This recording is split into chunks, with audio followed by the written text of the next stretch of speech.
Online Sanskrit साहित्य के इस यूट्यूब प्लेटफॉर्म पर मैं आकिब सैफी आप सभी का हार्दिक स्वागत करता हूं। कैसे हैं आप सब? उम्मीद करता हूं बहुत अच्छे होंगे। मौसम कैसा है?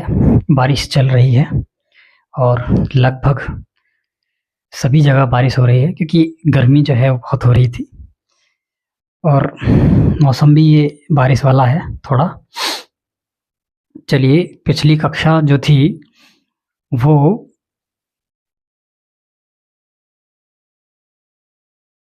कहाँ पर खत्म हुई थी?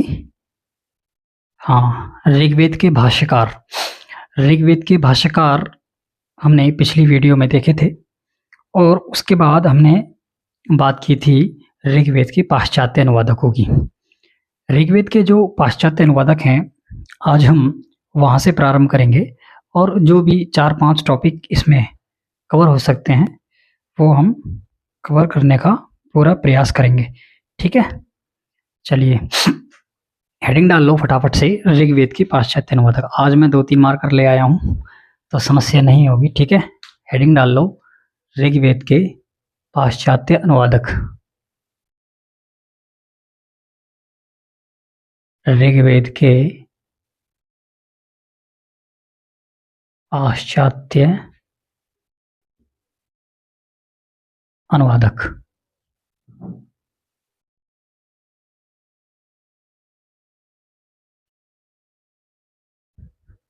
साफ दिख रहा है ना?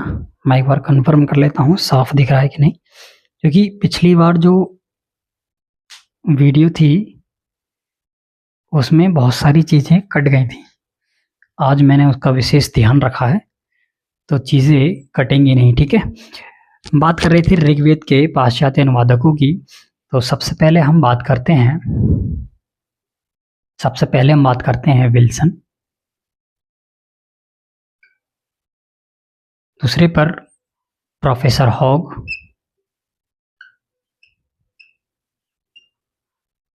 Professor Griffith.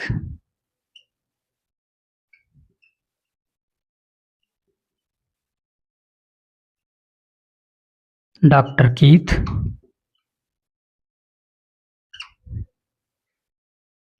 Professor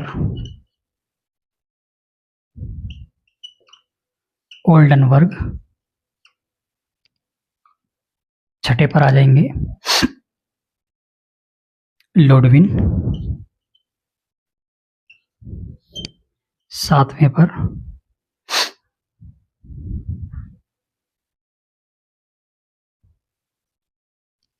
Max Muller.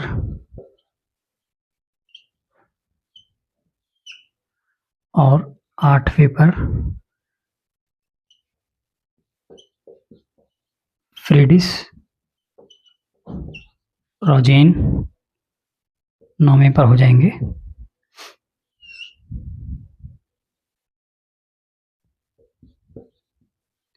Theodore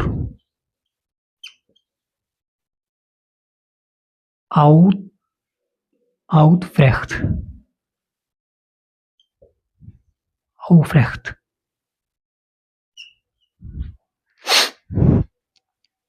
ये ऋग्वेद के पाश्चात्य अनुवादक हैं। विल्सन हैं, प्रोफेसर हॉग हैं, प्रोफेसर ग्रिफ्थ हैं, डॉक्टर कीथ हैं, प्रोफेसर ओल्डनबर्ग हैं, लोडविन, मैक्स मूलर, फ्रीडिस रोजेन और थियोडोर। ठीक है, साफ दिख रहा है ना? चलिए थोड़ा बड़ा कर लेते हैं इसको। चलो ठीक है।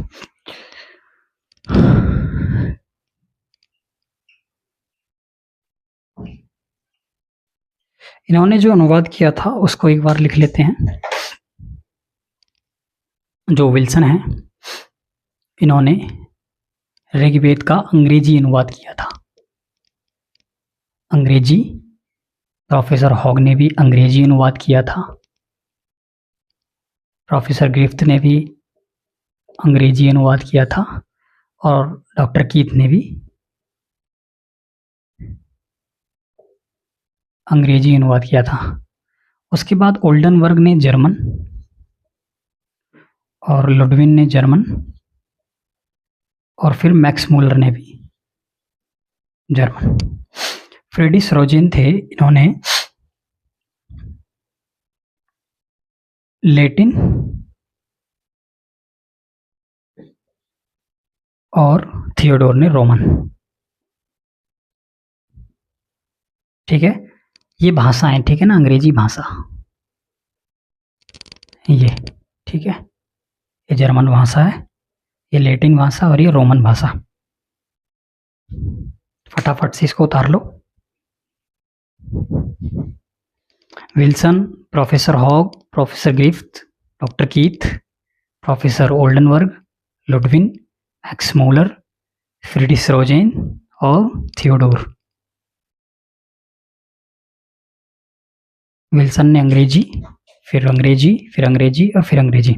ठीक है, डॉक्टर कीथ ने अंग्रेजी में किया था, फिर उसके बाद प्रोफेसर ओल्डनबर्ग जर्मन, और फिर Ludwin German, Max Muller German, Fridis Rosen Latin और थियोडोर, जो थियोडोर आउफ्रेक्ट हैं, उन्होंने रोमन में किया था।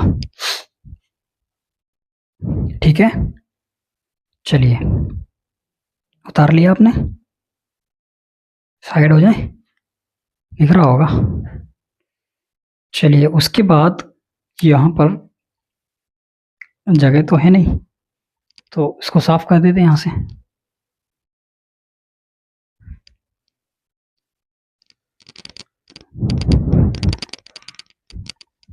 चलिए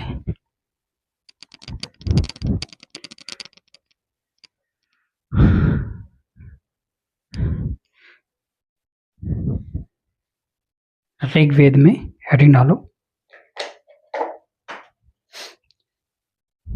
ऋग्वेद में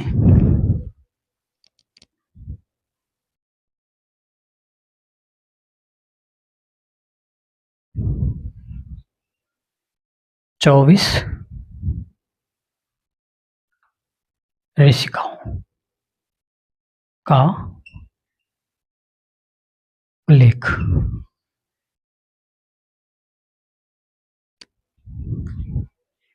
ऋग्वेद में विभिन्न प्रकार के ऋषियों ने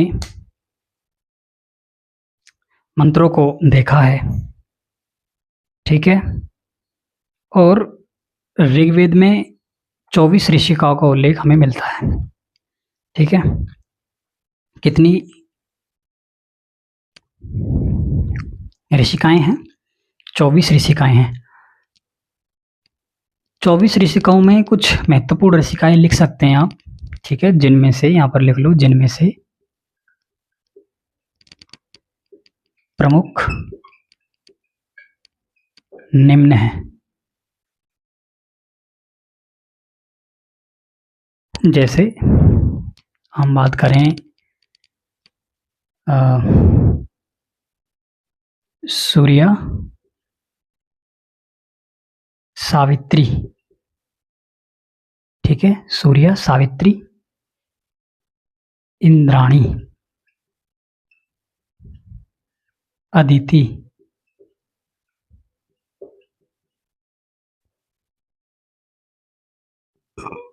विश्वरा, आत्रेयी, उर्वशी, पैलोमी, सची, नदी।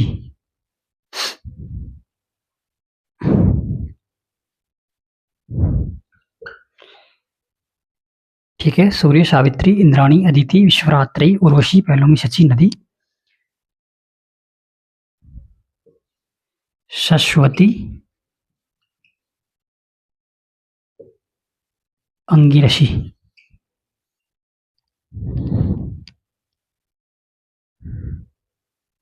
सरस्वती, अंगिरशी, घोषा, काक्षीवती, घोषा, काक्षीवती,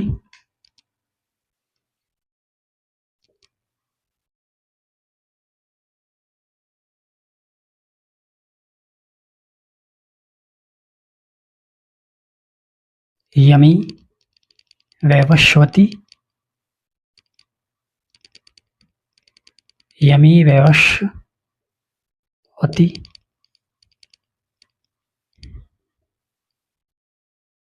वाक आम्भृणी,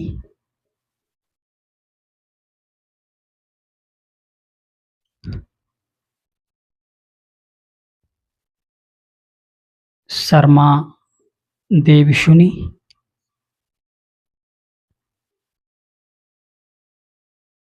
श्रद्धा कामायनी,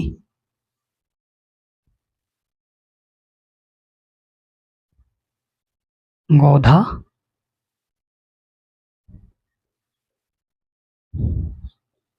रामसा, ब्रह्मवादिनी।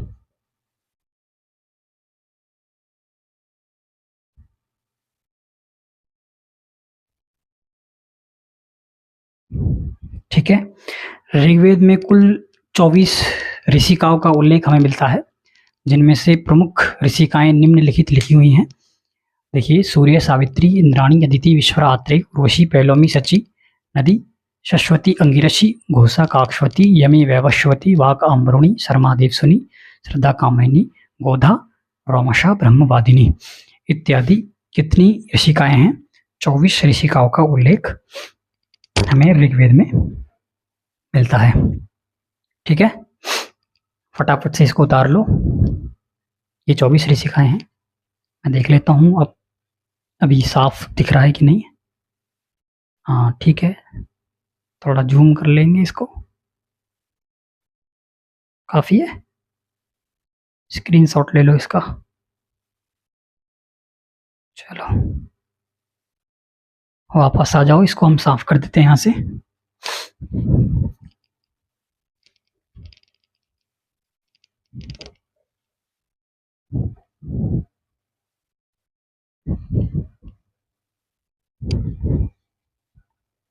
कल से मैथ की क्लास शुरू हो जाएगी। ठीक है, फर्स्ट पेपर और सेकंड पेपर दोनों को साथ लेकर के चलेंगे। और कल से मैं सोच रहा हूँ कि मैथ की क्लासेस भी शुरू कर देते हैं।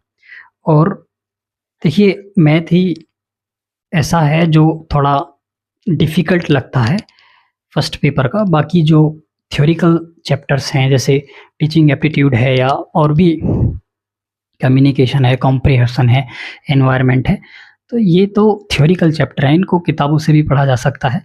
लेकिन जो मेन बात आती है वो मैथ के चैप्टर्स की आती है। तो जब तक उनको कवर नहीं कराया जाएगा तब तक मुझे लगता है कि सिलेबस अधूरा ही रह जाएगा, क्योंकि 5 क्वेश्चन तो यूजीसी नेट के डीआई से ही आ जाते हैं। शुरू में ही देखा है अपने, स्टार्टिंग में ही डीआई आता है। 5 नंबर के प्रश्न वहाँ 5 प्रश्न आते हैं, सॉरी 10 नंबर के आते हैं, 5 प्रश्न होते हैं। और बीच बीच में हमें मैथ की कैलकुलेशंस से भी हमें प्रश्न मिलते हैं। और जो मुख्य चैप्टर्स हैं, जैसे हम बात करें परसेंटेज की, या हम बात करें एवरेज की, यानी औसत की, प्रतिशत की, औसत की, लाभ हानि की, नावधारा की, या नावधारा की बात करें, समय कार्य की बात करें, या और भी जो इसमें भिन्न प्रकार के चैप्टर्स लगे हुए हैं, उन सबको हम बहुत ही आसान तरीके से कवर करेंगे। और जब आप शुरू करेंगे तो आपको लगेगा कि वास्तव में जो चीज़ें हैं बहुत ही आसान हैं। हमें देखने से लगती हैं कि बहुत मुश्किल है, नहीं हो पाएगा। लेकिन जब हम शुरू करते हैं और मन से किसी काम को करते हैं तो फिर चीज़ें आसान हो जाती हैं।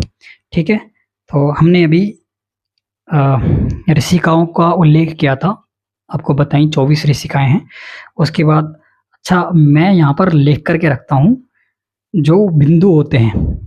जैसे आज मुझे 5 बिंदु पढ़ाने हैं या 6 पढ़ाने हैं, तो मैं यहाँ पर क्रम से लिख लेता हूँ। 5 बिंदु हैं, पहले टॉपिक लिखता हूँ, मतलब पूरे के पूरे नहीं, केवल बिंदु लिखता हूँ। जैसे मैं बात करूँ कि मुझे ऋषिकाओं का वर्णन पढ़ाना है या ऋग्वेद के पाश्चात्य अनुवादक पढ़ाने हैं, तो एक नंबर डालूंगा और वहाँ पर लिख दूंगा ऋग्वेद के पाश्चात्य अनुवादक। फिर उसके बाद दूसरा टॉपिक हमारा रहता है, जैसे ऋषिकाओं का मैंने वर्णन किया तो दूसरा टॉपिक डालूंगा और वहाँ पर लिखूंगा ऋषिकाओं का उल्लेख, ऋग्वेद में ऋषिकाओं का उल्लेख। फिर उसके बाद सूक्तों का विभाजन तीसरा नंबर का टॉपिक है हमारा। ठीक है, तो अब हम ऋग्वेद के सूक्तों का विभाजन देख लेते हैं। तो चलिए, ऋग्वेद के जो सूक्त हैं उनको 4 भागों में बांटा गया है। ठीक है, ऋग्वेद के सूक्तों को कितने भागों में? 4 भागों में बांटा गया है। तो वो 4 भाग कौन कौन से हैं उनको लिख लेते हैं। ऋग्वेद का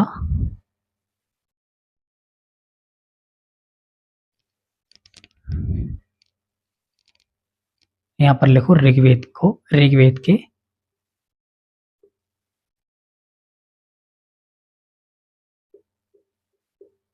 सूक्तों को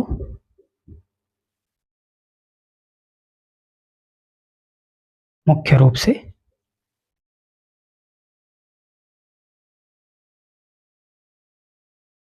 4 भागों में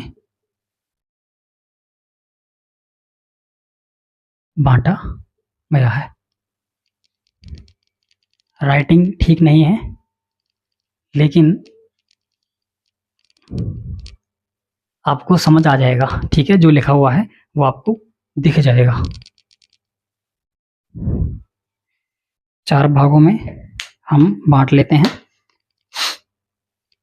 4 भाग कौन कौन से हैं? इन 4 भागों को याद करने के लिए एक छोटी सी मैंने ट्रिक बनाई है, देख लेते हैं।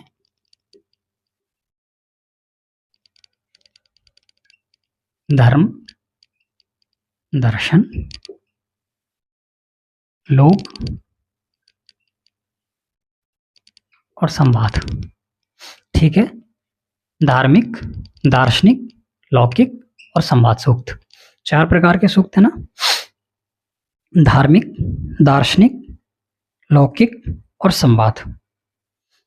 लिख लो। सबसे पहला धार्मिक सूक्त।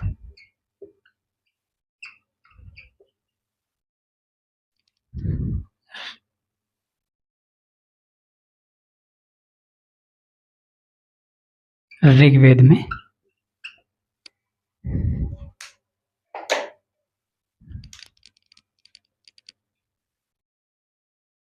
सबसे अधिक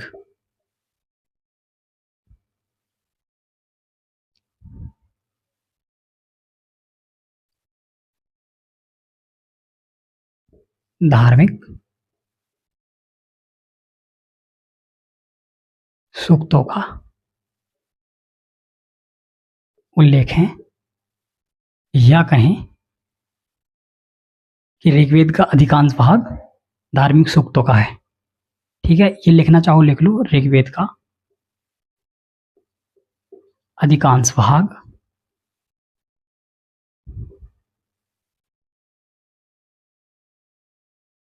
धार्मिक सूक्तों का है। आगे लिखो। इन सूक्तों में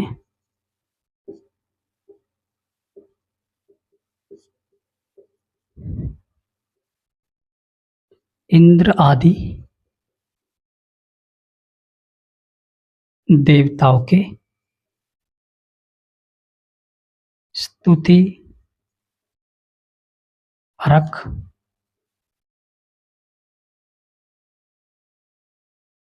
इन सूक्तों में इंद्र आदि देवताओं के स्तुति परक मंत्र हैं। जैसे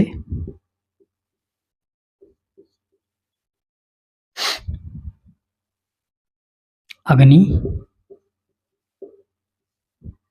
वायु, अग्नि, वरुण, सूर्य, इंद्र,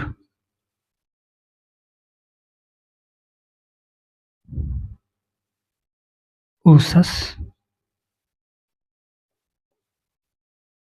पर्जन्य इत्यादि।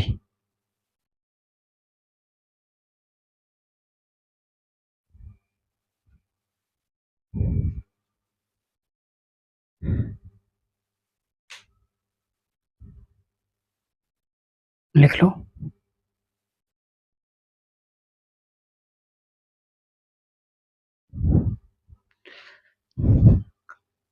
उसके बाद दूसरे नंबर पर आते हैं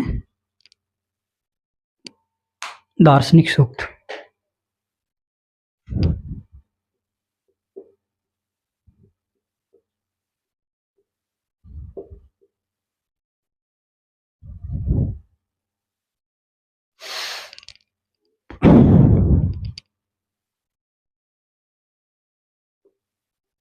ऋग्वेद में लगभग 12 उच्च कोटि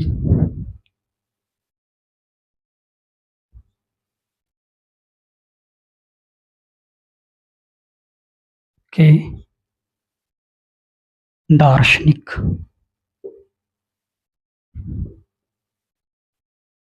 उच्च कोटि के दार्शनिक सूक्त हैं।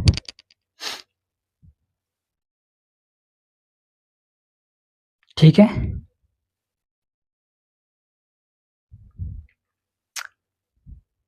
इन सूक्तों में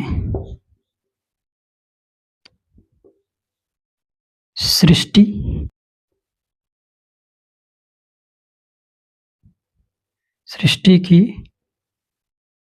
उत्पत्ति का वर्णन मिलता है। जैसे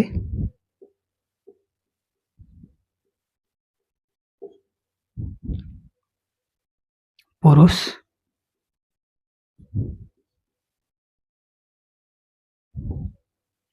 हिरण्यगर्भ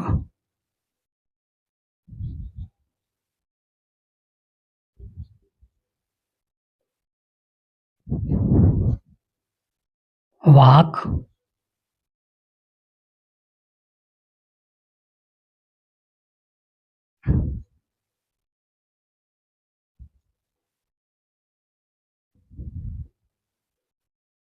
नाषधीय सूक्त इत्यादि।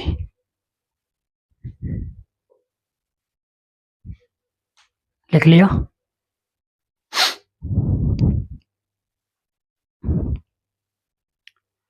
ऋग्वेद में लगभग 12 उच्च कोटि के दार्शनिक सूक्त हैं। इन सूक्तों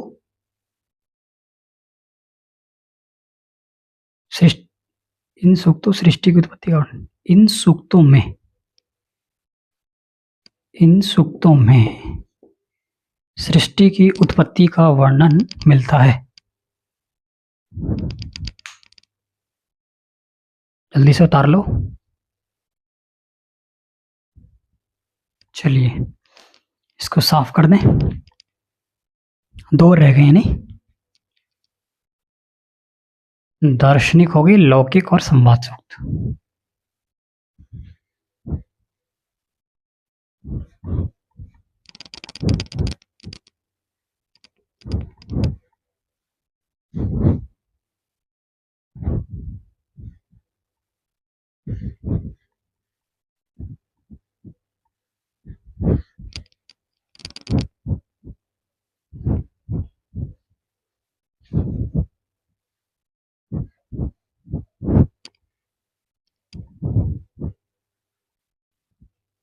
लौकिक और संवाद सूक्त। तो लौकिक सूक्त देख लेते हैं एक बार, कौन कौन से लौकिक सूक्त हैं।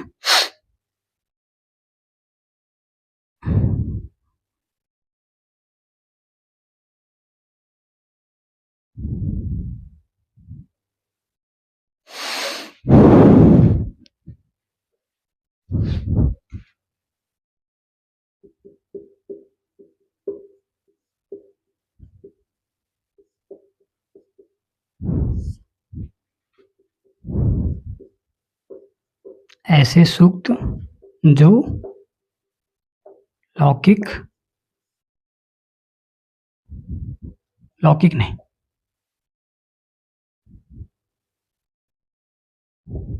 लोक के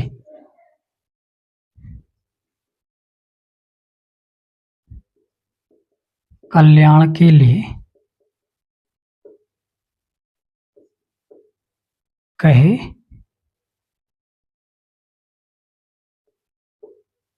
गए हैं। लौकिक सूक्त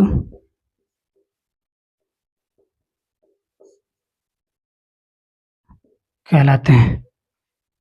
ठीक है, ऐसे सूक्त जो लोक कल्याण के लिए कहे गए हैं लौकिक सूक्त कहलाते हैं।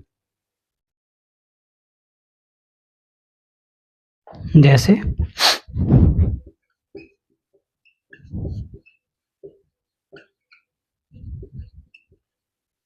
आवर्तन सूक्त,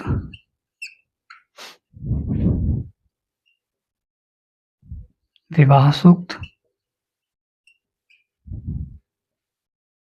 अक्ष सूक्त, अक्ष सूक्त हाँ इसमें आ जाएगा।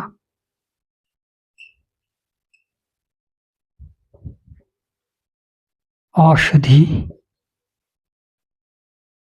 सूक्त इत्यादि लिख लो।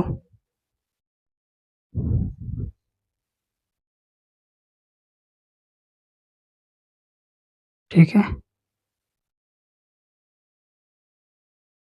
जैसे आवर्तन सूक्त, विवाह सूक्त, अक्ष सूक्त, औषधि सूक्त इत्यादि। उसके बाद दूसरे नंबर पर हेडिंग डालो संवाद सूक्त।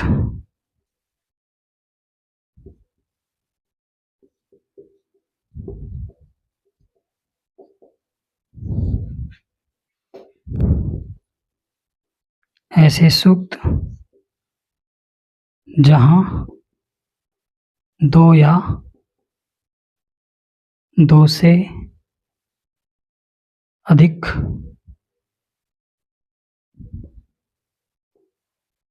लोगों के बीच वार्तालाप हो।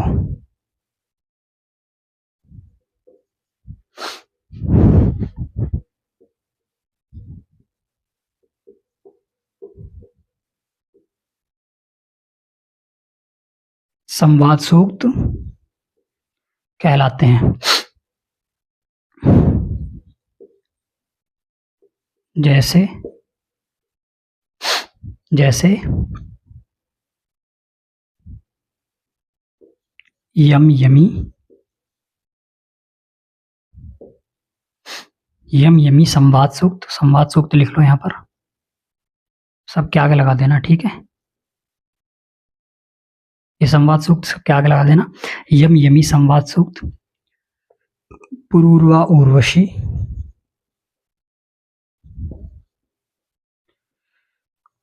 संवाद सूक्त और शर्मा पड़ी संवाद सूक्त और विश्वामित्र नदी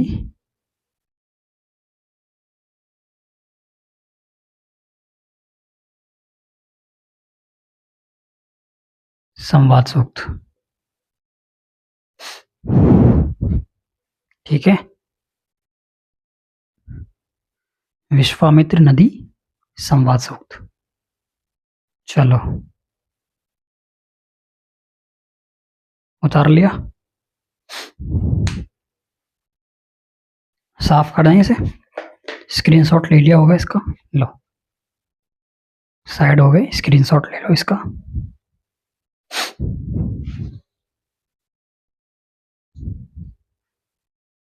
चलो साफ कर देते हैं इसको।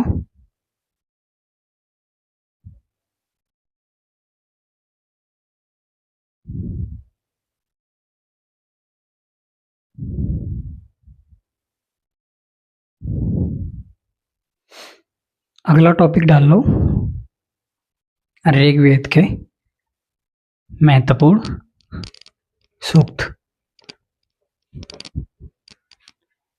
ऋग्वेद में या ऋग्वेद के महत्वपूर्ण सूक्तों का सामान्य परिचय से डाल लो। न्यू मार्कर है ना, तो साफ करने में थोड़ी समस्या हो रही है। कुछ दिन चलेगा, कल ठिकाने आ जाएगी इसकी भी। ठीक है, चलो। क्या हेडिंग डलवाई थी ऋग्वेद के?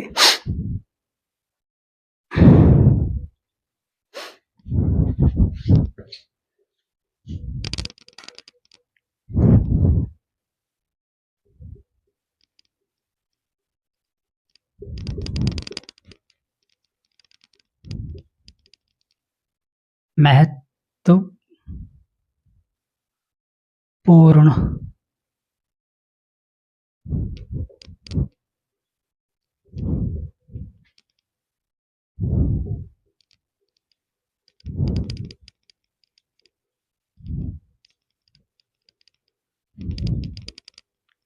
सूक्तों का सामान्य परिचय।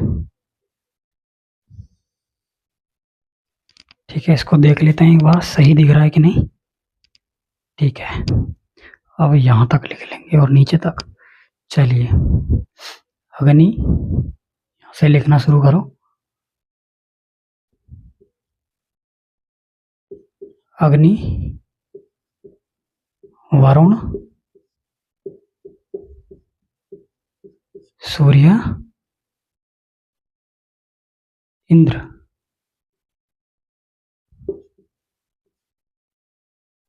उषस, पर्जन्य, अक्ष, ज्ञान।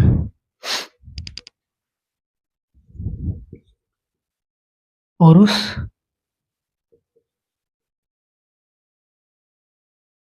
हिरण्यगर्भ, वाक,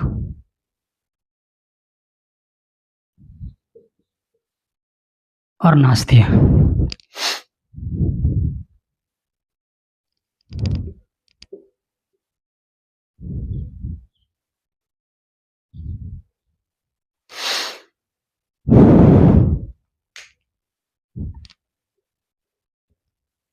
ये तो लिख लिया होगा। चलो, यहां पर है सूक्त, यहां पर है क्रम।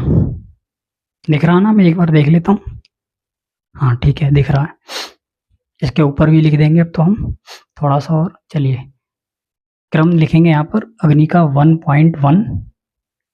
1.1 का मतलब है कि पहले मंडल का पहला ही मंत्र है। ठीक है, इधर मंडल है और इधर मंत्र लिख रहे हैं। चलिए, वरुण का 1.25 और 1.125। इसमें कन्फ्यूजन है थोड़ी। देखिए, जब हम सिलेबस की बात करते हैं, यूजीसी नेट का सिलेबस डाउनलोड कर लो, और यूजीसी नेट का सिलेबस डाउनलोड करके जब आप देखोगे तो वहाँ पर जो सूर्य सूक्त है उसका क्रम यदि देखोगे तो 1.125 दिया हुआ है। लेकिन जब हम किसी पुस्तक में देखते हैं, टेस्ट पुस्तक की बात करें या जो यूजीसी नेट की तैयारी करने के लिए गाइड वगैरह हैं, यानी उनकी जब हम बात करते हैं, उनको देखते हैं, तो वहाँ पर 1.15 लिखा हुआ है। 115 है, 1.115 है। तो मेरे हिसाब से 125 ही इसको मान के चलिए, क्योंकि सिलेबस के हिसाब से हम देखेंगे। सिलेबस के हिसाब से 1.125 है, और यदि हम टेक्स्ट बुक वगैरह में देखते हैं तो 1.115 है। तो मेरे हिसाब से ये नहीं है, इसको हटा दीजिए, यही रखिए। ठीक है, अग्नि, वरुण, सूर्य, और फिर उसके बाद इंद्र। इंद्र का लिखेंगे हम 2.12, 3.61, 5.83, और इसका लिखेंगे 10.34, 10.71, 10.90, 10.121, 10.125 और 10.129।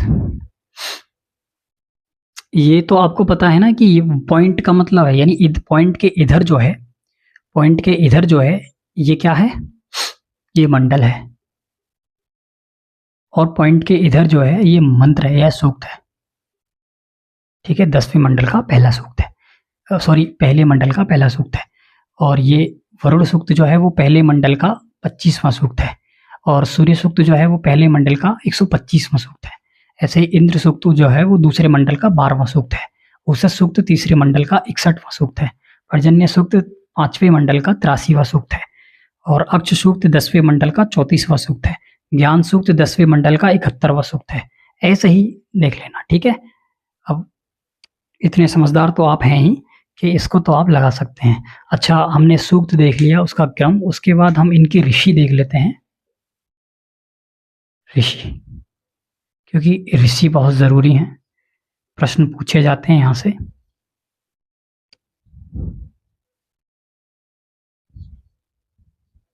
ठीक है, ऋषि देख लेते हैं। मधुछंदा,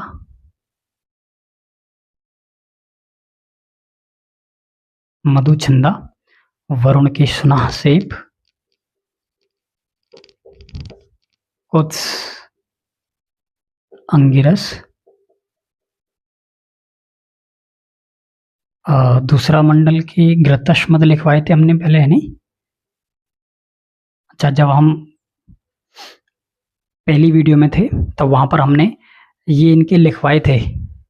ठीक है, वहां पर पहला मंडल, दूसरा मंडल, तीसरा मंडल, चौथा मंडल, ऋग्वेद के मंडल लिखवाए थे ना। तो वहां पर हमने लिखवाए थे पहले मंडल के कौन है, दूसरे के कौन है, तीसरे के कौन है। तो वही है, देखिए इंद्र जो है वो दूसरा मंडल है, तो दूसरे मंडल के घृतश्मद है। ऐसे आप याद कर सकते हैं। पहले जो मंडल है उसमें मधुचंदा है, हमने लिखवाया था अंगिरा है। बस ये जो आपको याद रखना है कि ये जो वरुण सूक्त है इसके सुनाशेप हैं और सूर्य के कुछ अंगिरस हैं। ये दो ही आपको याद रखने हैं मुख्य रूप से, बाकी तो सब मंडलों के हिसाब से हैं। देखिए उषस जो है, उषस ये तीसरा मंडल है, तो तीसरे मंडल के हमने विश्वामित्र लिखवाए थे, याद होगा आपको, याद है कि नहीं? विश्वामित्र लिखवाए थे। 5वें मंडल के अत्रि लिखवाए थे। ठीक है। अच्छा, अब यहाँ पर आ जाओ 10वां मंडल। 10वां मंडल अक्ष सूक्त है, इसका और आपको याद करना है केवस एलूस, केवस एलूश। ठीक है, केवश, ऐसे केवस एलूस। उसके बाद ज्ञान सूक्त के आपको पता है बृहस्पति हैं। ठीक है, बृहस्पति हमें ज्ञान देते हैं, बृहस्पति।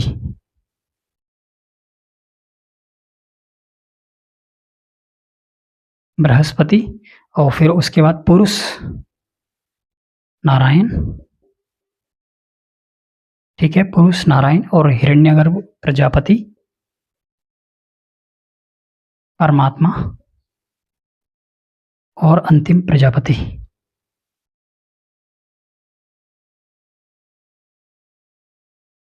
प्रजापति। ठीक है, एक चीज और यहां पर याद रखिए, ये ऋषि नहीं है। ये कौन है? देवता हैं।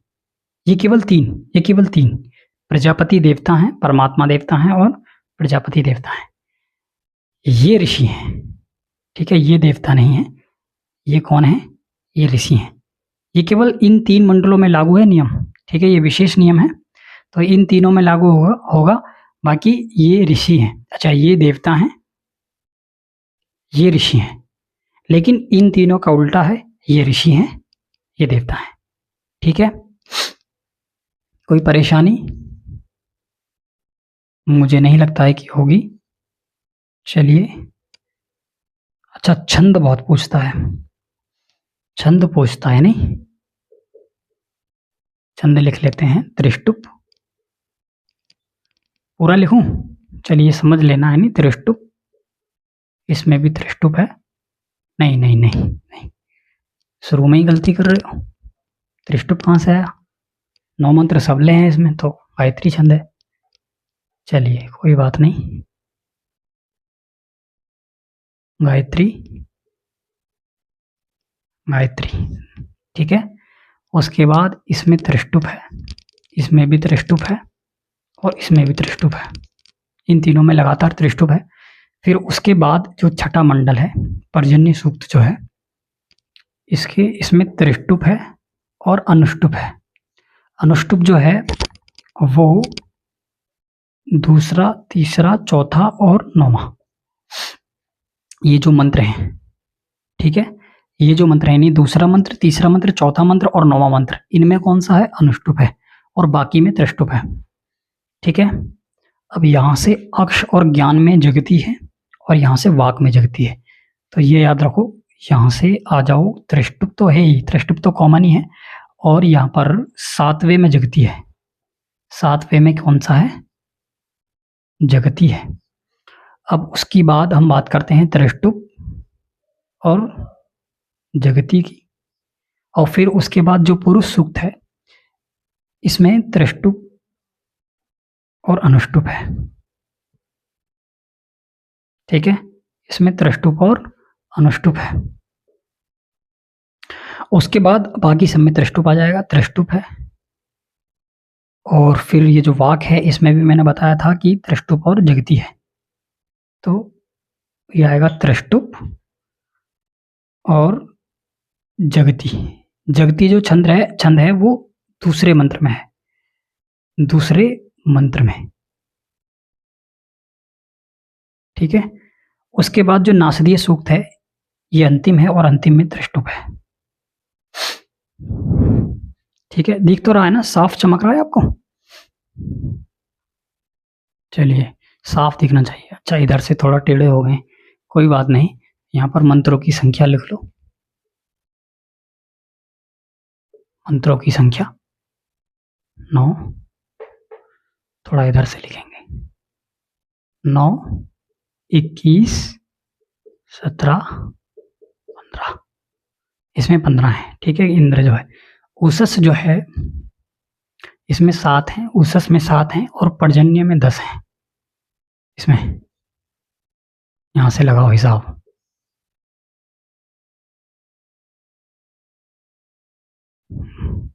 गड़बड़ ना हो जाए। ठीक है, अब देखिए अक्ष सूक्त जो है इसमें 14 है, और उसके बाद हम बात करते हैं ज्ञान, ज्ञान में 11 है, और बात करते हैं पुरुष सूक्त। ठीक है, पुरुष में 16 है। मंत्रों की संख्या है ये इसमें 9 मंत्र हैं, इसमें 21 हैं, इसमें 17 हैं, इसमें 15 हैं, इसमें 7 हैं, इसमें 10 हैं, इसमें 14 हैं, इसमें 11 हैं, इसमें 16 हैं। और बात करते हैं हिरण्यगर्भ की, हिरण्यगर्भ में 10 हैं, और फिर उसके बाद वाक की बात करते हैं तो वाक में 8 हैं, और जब हम नासदीय की बात करते हैं तो नासदीय में 7 मंत्र हैं। कुल कितने मंत्र हैं? 7 मंत्र हैं। जल्दी से लिख लो फटाफट से। ये सूक्त हैं: अग्नि, वरुण, सूर्य, इंद्र, उषस, पर्जन्य, अक्ष, ज्ञान, पुरुष, हिरण्यगर्भ, वाक, नासदीय। 10-12 बार पढ़ लेना, क्रम से याद हो जाएंगे। अग्नि, वरुण, सूर्य, इंद्र, उषस, पर्जन्य, अक्ष, ज्ञान, पुरुष, हिरण्यगर्भ, वाक और नासदीय। ठीक है, ये क्रम है 1.1, 1.25, 1.125, 2.12, 3.61, 5.83, 10.34, 10.71, 10.90, 10.121, 10.125 और 10.129। और उसके बाद ऋषि की बात करते हैं: मधुचंदा, सुनासेब, कुत्स, अंगिरस, केवशैलूस। अच्छा, कुत्स, अंगिरस के बाद घृतश्मद, विश्वामित्र, अत्रि, केवशैलूस, बृहस्पति, नारायण, प्रजापति, परमात्मा और प्रजापति। उसके बाद छंद की बात करते हैं: गायत्री, गायत्री, फिर त्रिष्टुप है, फिर त्रिष्टुप है और फिर त्रिष्टुप है, और फिर त्रिष्टुप और अनुष्टुप है। यानी कि अनुष्टुप जो है वो दूसरे, तीसरे, चौथे और 9वें मंत्र में है, और बाकी सब जगह त्रिष्टुप है, और फिर त्रिष्टुप है और 7वें में जगती है। ठीक है,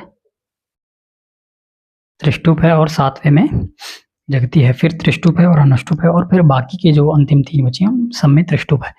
और जो वाक सूक्त है, इसमें त्रिष्टुप और जगती है। ठीक है, इसमें दूसरे में जगती है, और अंतिम जो नासदीय सूक्त है इसमें त्रिष्टुप है। उसके बाद बात करते हैं किसकी? मंत्र संख्या की। 9 हैं, 21 हैं, 7 हैं, 17 हैं, 15 हैं, 7 हैं, 10 हैं, 14 हैं, 11 हैं, 16 हैं, 10 हैं, 8 हैं और 7 हैं। ठीक है, याद रहेगा इतना। चलिए, इसको हम साफ कर देते हैं।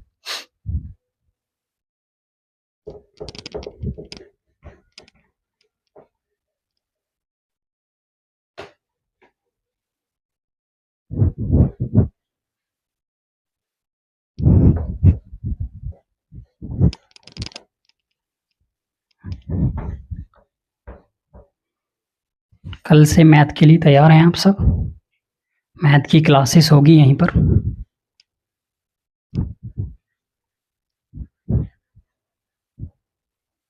चलिए,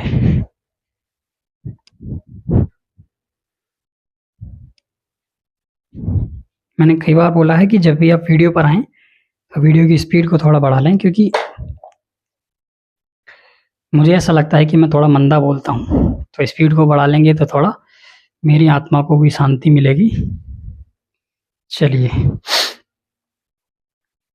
ऋग्वेद के महत्वपूर्ण सूक्तों की हमने बात की।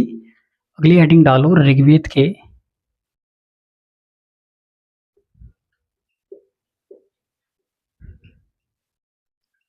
महत्वपूर्ण संवाद सूक्त। ये दिख रहा है आपको? ये तो दिख रहा होगा, हाँ ठीक है। ऋग्वेद के महत्वपूर्ण संवाद सूक्त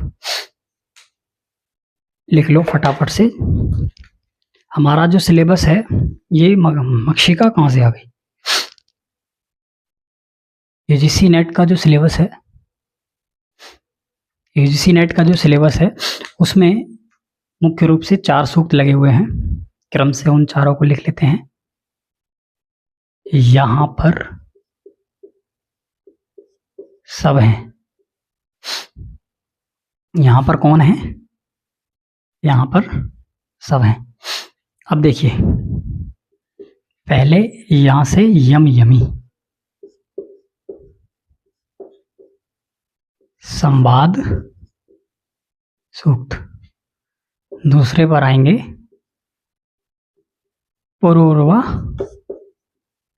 उर्वशी संवाद सूक्त। तीसरे पर आएंगे शर्मा पणी संवाद सूक्त।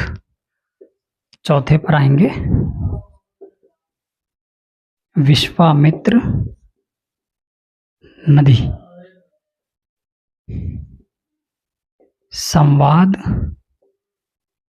सूक्त। विश्वामित्र नदी।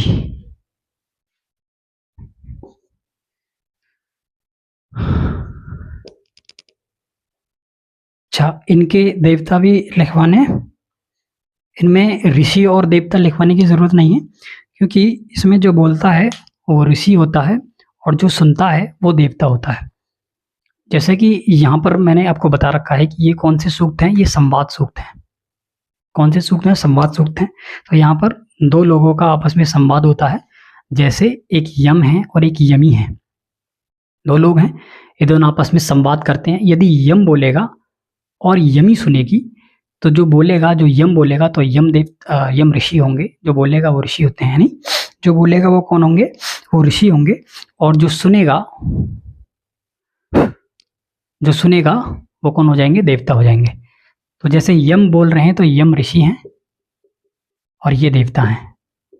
ठीक है, तो जो बोलेगा वो ऋषि है, जो सुनेगा वो देवता है। ऐसे ही पुरूरवा और उर्वशी 2 लोगों के बीच में संवाद हो रहा है, और यदि पुरूरवा बोलती है और उर्वशी सुनती है तो पुरूरवा ऋषि हो जाएगी, उर्वशी देवता हो जाएंगे। ऐसे ही शर्मा है और पणी है। शर्मा यदि बोलेंगे तो शर्मा ऋषि, पणी बोलेंगे तो पणी ऋषि हो जाएंगे। शर्मा सुनेंगे शर्मा ऋषि होंगे, शर्मा सुनेंगे शर्मा देवता होंगे, पणी सुनेंगे पणी देवता होंगे। ऐसे ही विश्वामित्र और नदी 2 लोगों में संवाद हो रहा है। तो विश्वामित्र जो हैं, यदि विश्वामित्र बोलेंगे तो वो क्या हो जाएंगे? ऋषि हो जाएंगे, और नदी क्या हो जाएंगे? देवता हो जाएंगे। याद हो गया? यानी इतना कठिन नहीं है, बहुत ही आसानी से आप याद कर सकते हैं। इसमें मंत्र देख लेते हैं। 14, 18, 11 और 13 मंत्र संख्या।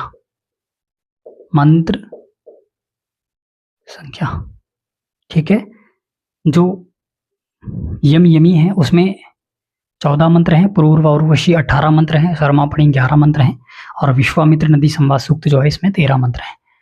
और क्रम एक बार लिख लेते हैं इनका, कहाँ से हैं, क्रम लिख लेते हैं। क्रम है इनका 10वें मंडल का 10वां सूक्त है, ये 10वें मंडल का 95वां सूक्त है, 10वें मंडल का 108 सूक्त है और ये तीसरे मंडल का 33वां सूक्त है। ठीक है, याद हो गया। 10वें मंडल का 10वां सूक्त है, 10वें मंडल का 95वां सूक्त है, 10वें मंडल का 108वां सूक्त है और तीसरे मंडल का 33वां सूक्त है। उसके बाद यदि हम छंद की बात करते हैं तो त्रिष्टुप छंद है, इसमें भी त्रिष्टुप है, इसमें भी और इसमें भी। ठीक है, चारों में त्रिष्टुप छंद है, तो छंद का ऐसा कोई इशू नहीं है। उसके बाद यदि स्वर की बात करते हैं तो स्वर धैवत है, इसमें भी स्वर धैवत है, इसमें भी स्वर धैवत है। ठीक है, 4 है ना ये।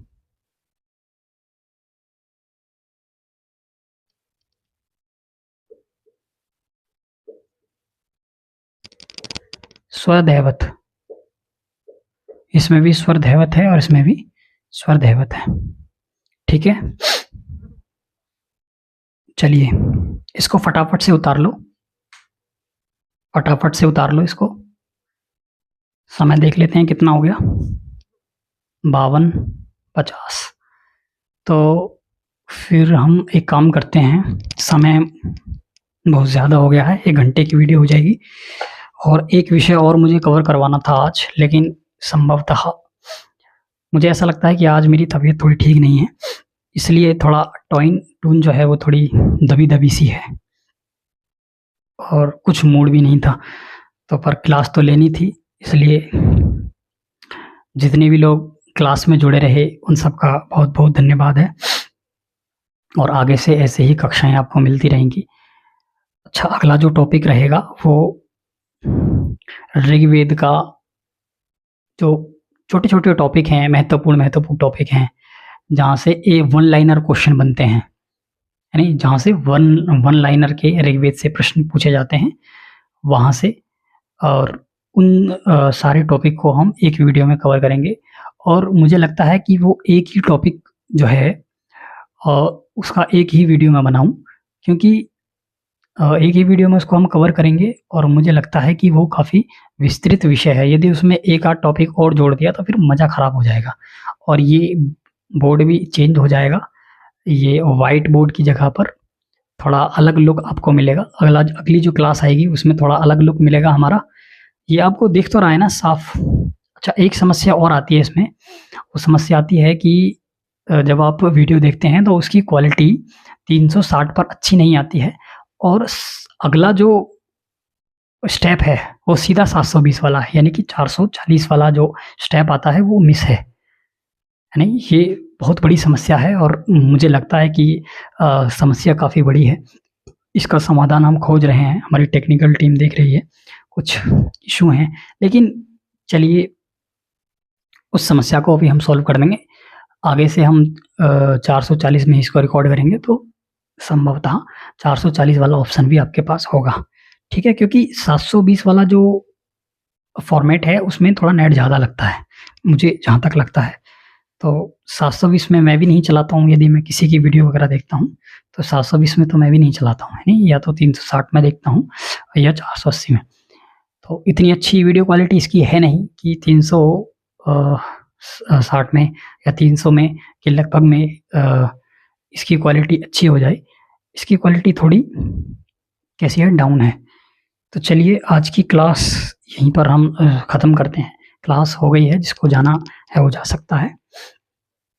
अगली क्लास में आपसे बहुत सारी बातें करेंगे और थोड़ा अपना मन भी बना करके आऊँगा कि मुझे क्लास लेनी है। आज तो बस ऐसा ही मन ठीक नहीं है। ठीक है, चलिए, ठीक है।